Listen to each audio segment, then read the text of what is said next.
The overall goal of this procedure is to generate a gene-chimeric preparation of ventral hippocampal accumbens circuit in vitro that allows direct live imaging to identify and analyze both pre- and post-synaptic components of the synaptic transmission. This is accomplished by first dissecting out ventral hippocampal tissue strips containing the CA1 subiculum region. The second step is to cut the ventral hippocampal strips into small, thin slices, and then plate those microslices at the center of the cover slip inside the 24-well tissue culture plate overnight. Next, dissect out the nucleus accumbens from the brain tissues.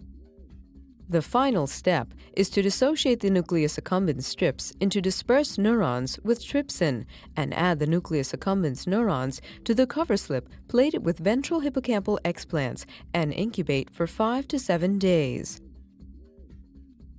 Ultimately, presynaptic localization of nicotinic acetylcholine receptors and nicotinic acetylcholine receptor-mediated calcium signaling and neurotransmitter release along ventral hippocampal axons can be identified and monitored by spinning disk confocal live cell imaging.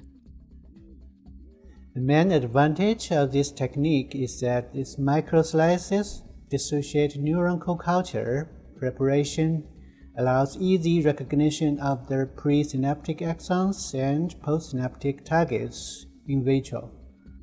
The co-culture preparation recreates the ventral hippocampal to accumbens circuit in vitro. This allows direct live imaging of either or both the presynaptic and the postsynaptic compartments.